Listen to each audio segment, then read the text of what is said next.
மேல்கோட்டை ஆலயத்துக்கு உண்டான உற்சவர் விக்கிரகத்தை ஸ்ரீராமானுஜர் கண்டுபிடித்த சுவாரஸ்யமான கதை என்னவென்று பார்ப்போமா?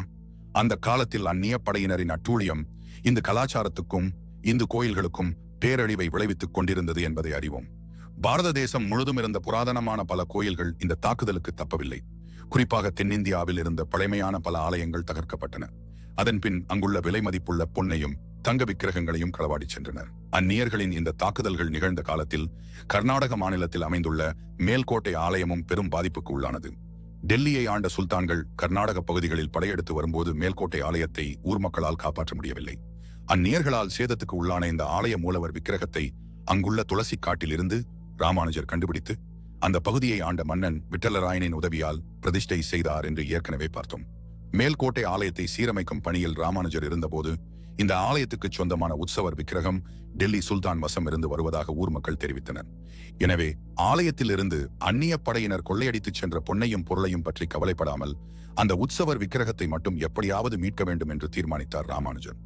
உடனே மன்னனும் தனது சீடனுமான விட்டலராயனின் உதவியுடன் ஒரு சில அன்பர்களை தனக்கு அமர்த்திக் கொண்டு டெல்லி சுல்தானை சந்திக்க பயணமானார் ராமானுஜர். சில மாதங்கள் கடுமையான பயணத்துக்கு பின் டெல்லி சுல்தானை சந்தித்தார் ராமானுஜர். மேல்கோட்டை ஆலயத்துக்கு சொந்தமான உற்சவர் விக்கிரகத்தை மீண்டும் அந்த ஆலயத்தில் பிரதிஷ்டை செய்ய இருப்பதாகவும் அதற்காகவே தான் அங்கிருந்து புறப்பட்டு வந்திருப்பதாகவும் டெல்லி சுல்தானிடம் சொன்னார் ராமானுஜர். சுல்தானுக்கு வியப்பு. தென்னிந்தியாவில் இருந்து கவர்ந்து வந்த பொருட்கள் எத்தனையோ இருக்கின்றன, ஆனால் விலை உயர்ந்த அவற்றையெல்லாம் விட்டுவிட்டு சாதாரணமான ஒரு விக்கிரகத்தை இப்படி கேட்கிறாரே, இதற்காக பல சிரமங்களையும் தாண்டி வந்திருக்கிறாரே என்று சுல்தானுக்கு ஆச்சரியம்.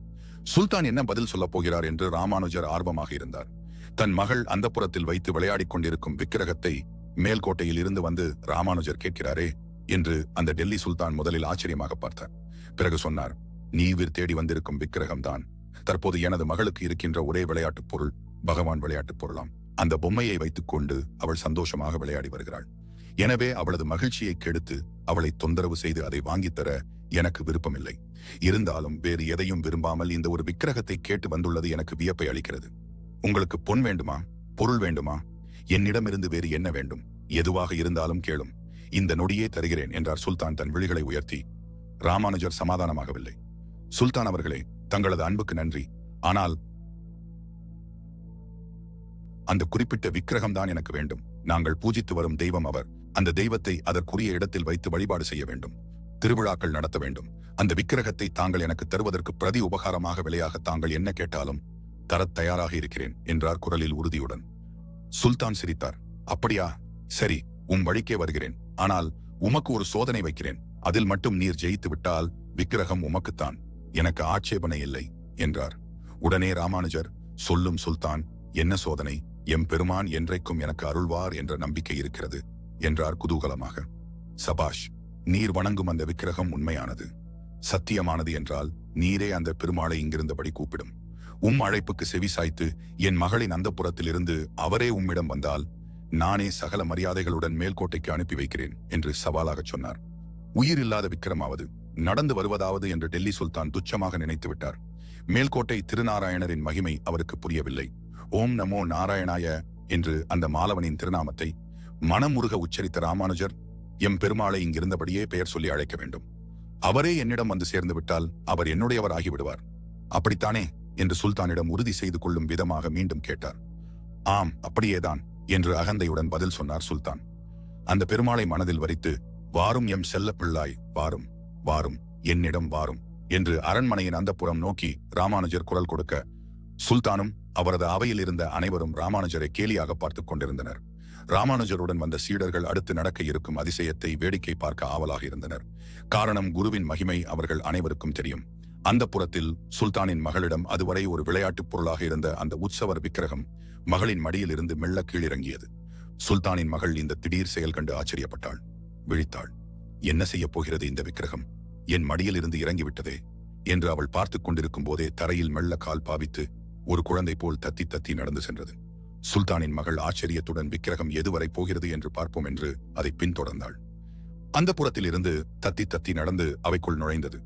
சுல்தானின் மகளும் ஆச்சரியம் விலகாமல் பின்தொடர்ந்தபடியே வந்து கொண்டிருந்தாள். ராமானுஜரும் அவரது சீடர்களும் இரு கரங்களையும் உயர தூக்கி கைகூப்பிய வண்ணம் ஸ்ரீமன் நாராயணன் திருநாமத்தை உச்சரித்த வண்ணம் இருந்தார்கள். அவர்கள் அனைவரது விழிகளிலும் ஆனந்த கண்ணீர் சுரந்து கொண்டிருந்தது. தரையில் ராமானுஜர் சட்டென்று அமர்ந்தார். அப்போது அவர் இருக்கும் இடத்தை நெருங்கிய விக்கிரகம் சட்டென்று ஒரு குழந்தையைப் போல் அவரது மடியில் தாவி ஏறி அமர்ந்து கொண்டதாம். மடியில் அமர்ந்ததும் மீண்டும் சிலையாகிப் போனதாம். இதே கதையை பலவிதமாக சொல்வார்கள். சுல்தானுக்கும் அவரது மகளுக்கு பேச்சே வரவில்லை. இப்படியெல்லாம் நடக்குமா என்று அவர்கள் அனைவரும் வைத்த விழியை எடுக்காமல் அந்த விக்கிரகத்தையே பார்த்துக் கொண்டிருந்தார்கள். இந்த உற்சவர் விக்கிரகத்தை தன் மார்போடு அணைத்துக் கொண்டு ஆனந்தப்பட்டார் ராமானுஜர்.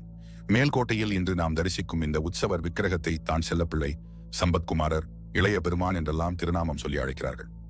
நடந்த இந்த நிகழ்வுகளை எல்லாம் பார்த்தபின் டெல்லி சுல்தானால் மறுப்பேதும் சொல்ல முடியவில்லை. என் வாக்குக்கு நான் கட்டுப்படுகிறேன்.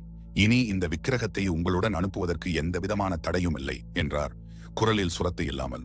டெல்லி சுல்தானுக்கு நன்றியை சொல்லிவிட்டு விக்கிரகத்துடன் அவையில் இருந்து நடக்க ஆரம்பித்தார் ராமானுஜர். ஆனால் விக்கிரகத்தை ராமானுஜர் எடுத்துச் செல்லும் பொழுது சுல்தானின் மகள் கலங்கிய விழிகளுடன் இதை பார்த்துக் கொண்டிருந்தாள். அந்த விக்கிரகத்தை காட்டியபடியே தன் தந்தையிடம் ஏதோ சொல்ல முயன்றாள். ஆனால் வார்த்தைகள் வரவில்லை. காரணம், சுல்தானான தந்தையார் அனுமதி கொடுத்து அனுப்பிவிட்டதால். அவளால் ஒன்றும் செய்ய முடியவில்லை.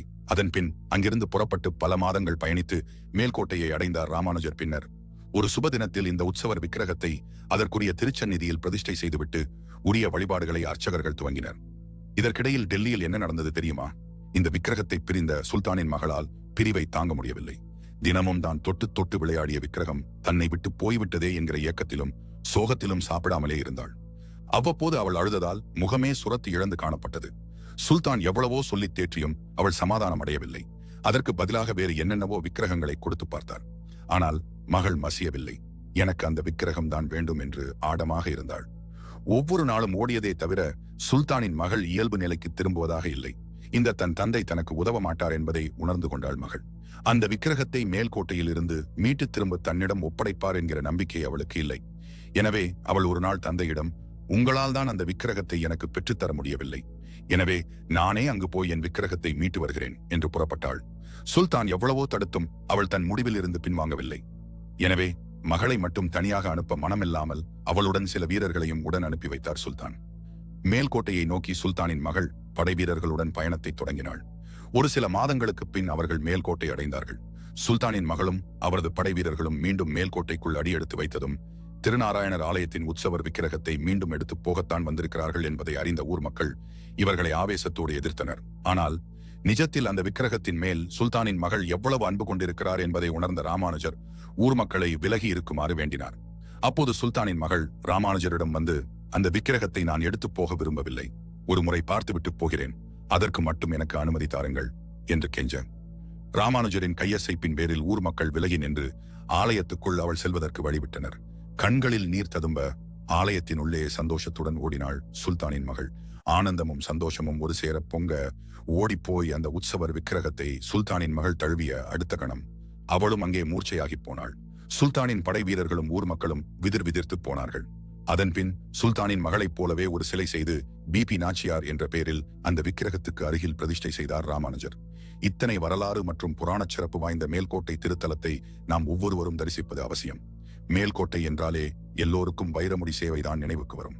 முழுக்க முழுக்க ஸ்ரீராமானுஜரின் பக்தி திறத்தாலும் மாலவன் மீது கொண்ட மாறா அன்பினாலும் உருவானதுதான் இன்றைக்கு பல்லாயிரக்கணக்கான பக்தர்கள் வந்து தரிசனம் செய்யும் மேல்கோட்டை திருநாராயண பெருமாள் ஆலயம். ஒரு ஆலயம் என்றால், அதுவும் பழமையான புராதனமான ஆலயம் என்றால், அங்கு நடக்கும் திருவிழாக்களுக்கு பஞ்சம் இருக்காது. அதுபோல் சிறுமி மேல்கோட்டை திருநாராயண பெருமாள் ஆலயத்தில் வருடம் முழுக்க எத்தனையோ திருவிழாக்கள் விசேஷம் என்றாலும் வைரமுடி சேவை எனப்படும் வைரமுடி திருவிழாவுக்கு தனி சிறப்பு. வெகு கோலாகலமாக இந்த வைபவம் கொண்டாடப்படும். வைணவத்தில் ஒரு வசனம் சொல்வார்கள், நடை அழகு அரங்கனுக்கு, வடை பிரசாதம் பிரசித்தம் திருமலையானுக்கு, குடை அழகு பேரருளாளன் வரதனுக்கு, முடி கிரீடம் அழகு திருநாராயணனுக்கே. ஸ்ரீரங்கம் இருக்கக்கூடிய எம்பெருமான் வீதிகளில் உலா வரும்போது அவர் நடந்து வரும் நடை அழகே தனி. திருமலையில் திருவேங்கடமுடையான் அமுது செய்யும் பிரசாதங்கள் எத்தனையோ இருந்தாலும் அவற்றில் வடைக்கு தனி சிறப்பு உண்டு. குடையின் அழகும் கம்பீரமும் தனி அழகு. மேல்கோட்டை திருநாராயணனுக்கு முடி, அதாவது வைரமுடி எனப்படுகிற வைர கிரீடம் சார்த்தினால் அந்த பெருமாளின் அழகுதான் என்னே. எனவேதான் மேல்கோட்டை அல்லது திருநாராயணபுரம் என்று சொன்னாலே பக்தர்களுக்கு வருடா வருடம் அங்கு நடக்கிற வைரமுடி சேவை திருவிழாதான் நினைவுக்கு வரும். கர்நாடகம், தமிழ்நாடு மட்டுமன்றி பல்லாயிரக்கணக்கான பக்தர்கள் தென்னிந்திய மாநிலங்களில் இருந்து வந்து குவிவார்கள். சரி, அதென்ன வைரமுடி சேவை? முதலில் வைரமுடி என்றால் என்ன என்று தெரிந்து கொள்ளுங்கள். வைரக்கற்கள் பதிக்கப்பட்ட கலை அம்சம், ததும்பும் தங்கத்தாலான கிரீடம்தான் வைரமுடி எனப்படுகிறது. இதை இந்த பெருமாளின் சிரசில் சார்த்துவதுதான் வைரமுடி சேவை. வருடத்தில் ஒரே ஒரு நாள் மட்டுமே இந்த வைரமுடி சேவை நடக்கும். அதுவும் திருவீதி உலா நடக்கும். ஒரு சில மணி நேரம் மட்டுமே. இது உற்சவர் செல்வப்பிள்ளை விக்கிரகத்தின் தலையை அலங்கரிக்கும். இந்த வைரமுடி சேவைக்கு பல கதைகள் சொல்கிறார்கள். முதல் கதை, தேவர்களின் தலைவனான தேவேந்திரனுக்கு ஒருமுறை பிரம்மாண்ட ஆலய விமானமும் விலை மதிப்பில்லா வைரமுடியும் கிடைத்தன. அவற்றை ஏதாவது ஒரு பெருமாள் ஆலயத்துக்கு அழித்து விடலாம் என்று தீர்மானித்தான். எனவே பெருமாளின் வாகனமான குருடனை அழைத்து இந்த இரண்டையும் கொடுத்தான். இந்த இரண்டையும் எந்தெந்த பெருமாளுக்கு சமர்ப்பிக்கலாம் என்று உனக்கு தோன்றுகிறதோ அங்கே இவற்றை சமர்ப்பித்து விடு என்கிற வேண்டுகோளுடன் கொடுத்து விட்டான்.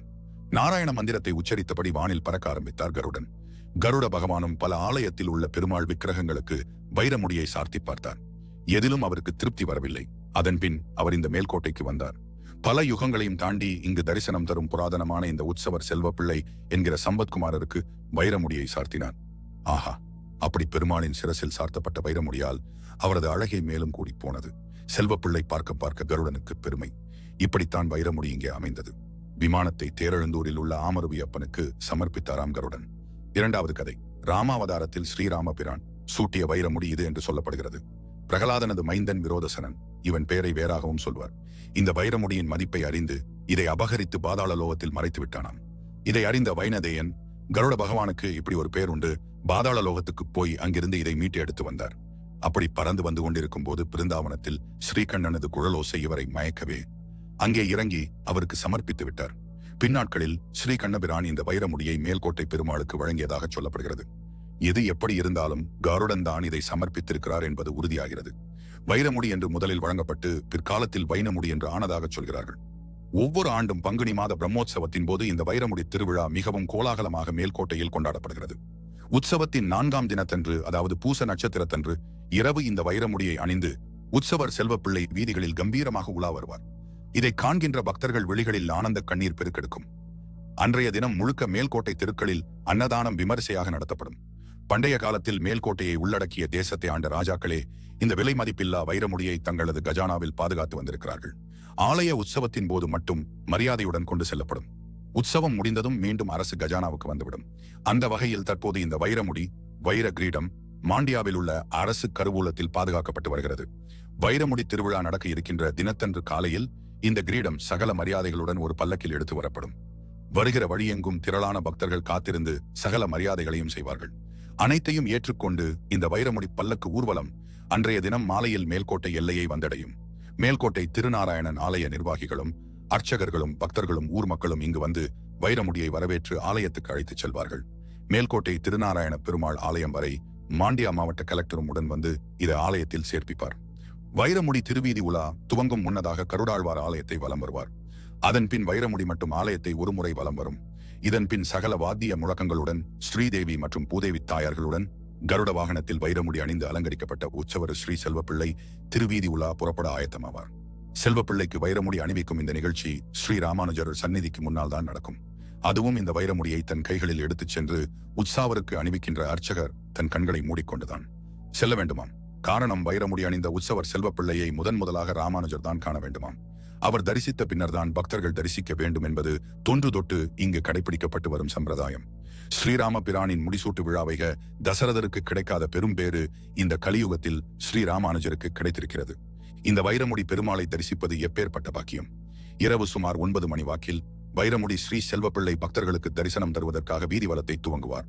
மேல்கோட்டையில் அமைந்துள்ள மாட வீதிகள் அளவில் சிறியதாக இருந்தாலும் இந்த திருவீதி GOIT நின்று நிதானித்து ஒவ்வொரு பக்தர் இல்லத்திலும் தரிசனம் கொடுத்துவிட்டு அதன் பின் தான் நகரும்.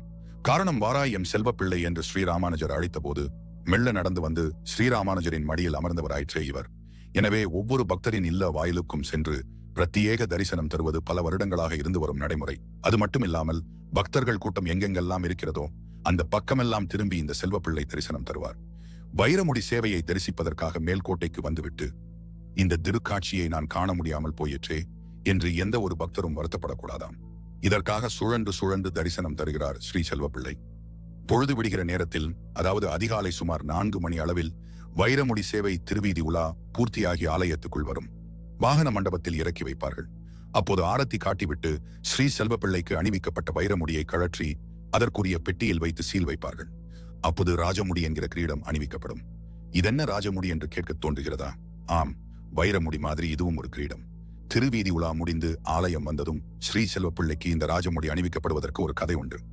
ஒருமுறை இந்த வைரமுடி சேவை தரிசிப்பதற்காக மைசூர் மன்னர் ஸ்ரீகிருஷ்ண ராஜ உடையார் வந்தாராம்.